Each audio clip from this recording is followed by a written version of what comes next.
تھا وہ حضرت خضر علیہ السلام کو جانتا تھا، تو اس نے کرایہ بھی نہیں لیا، لیکن جب کشتی پر سوار ہوئے تو عصا مار کے حضرت خضر علیہ السلام نے کشتی کا ایک پھٹا توڑ دیا۔ تو بے ساختہ حضرت موسیٰ علیہ السلام نے کہا آپ نے پھٹا توڑ دیا، یہ سارے ڈوب جائیں؟ کہا میں نے کہا تھا نا تم میرے کاموں پہ صبر نہیں کر پاؤ۔ تو حضرت موسیٰ کو یاد آیا، کہا میں بھول گیا تھا، اس پر مواخذہ نہ کیجیے۔ پھر دونوں چل پڑے، بچے کھیل رہے تھے، ایک خوبصورت لڑکا وہ بھی بچوں میں کھیل رہا تھا، حضرت خضر آگے بڑھے اور اس کی گردن مروڑ دی، اس کو قتل کر دیا۔ صاحب شریعت ہے حضرت موسیٰ علیہ السلام، نہ رہ سکے پھر بول پڑے ایک جان کو بغیر کسی جان کے بدلے میں قتل کر دیا، اس نے گوایا کیا تھا ہمارا؟ آپ نے بہت ہی جو ہے وہ غلط کام کیا، یہ کام اچھا نہیں کیا آپ نے۔ کہا میں نے کہا نہیں تھا کہ تم میرے ساتھ صبر نہیں کر پاؤ۔ کہا ایک موقع اور دے دیجیے، اب اگر میں نے کوئی اعتراض اٹھایا تو پھر دوبارہ مجھے آپ اپنی صحبت میں نہ رکھیے، عذر تمام ہو جائے گا۔ پھر دونوں چل پڑے، یہاں تک کہ ایک بستی میں دونوں آئے تو آپ نے بستی والوں سے کہا کہ ہم مہمان ہیں، آپ ہماری مہمان نوازی کیجیے، کھانا کھلائیے۔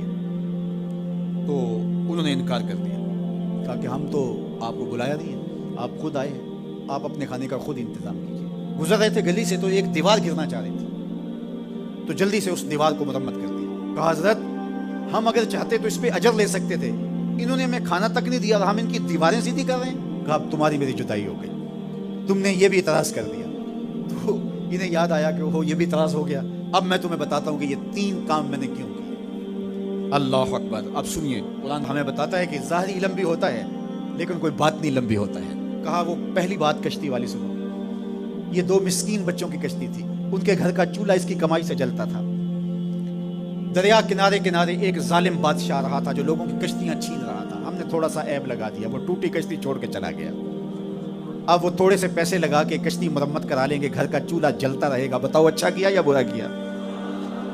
کہا رہی بات اس بچے کی جس کو ہم نے قتل کیا، اس کے ماں باپ مومن تھے، نیک تھے، صالح تھے، بچے نے بڑا ہو کے بہت برا ہونا تھا، ہم نے اس کو قتل کر دیا، اللہ اس کے بدلے ان کو بہتر اولاد دے گا۔ علماء تفسیر میں لکھا ہے اس بچے کے بدلے میں اللہ نے ان والدین کو ایک بیٹی عطا کی جس کی نسل سے 70 نبی پیدا ہوئے۔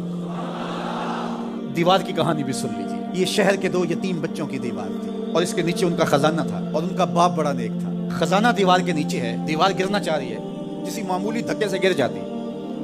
2 ہی صورتیں تھیں، یا وہ بچے خود اپنا خزانہ اٹھا لیتے یا لوگ اٹھا کے لے جاتے۔ لوگ اٹھا کے لے جاتے پھر بھی ہاتھ میں کچھ نہ آیا، اور اگر وہ خود اٹھا لیتے تو بچے ہیں، بچپنے کی وجہ سے وہ اس کو اڑا دیتے، تو ہم نے اس کے اوپر دیوار کھڑی کر دی۔ حضور نے فرمایا اللہ اس شخص کے چہرے کو تر و تازہ رکھے جس نے میرے سے کوئی حدیث سنی، پھر جیسے سنی اس کو ویسے آگے پہنچا۔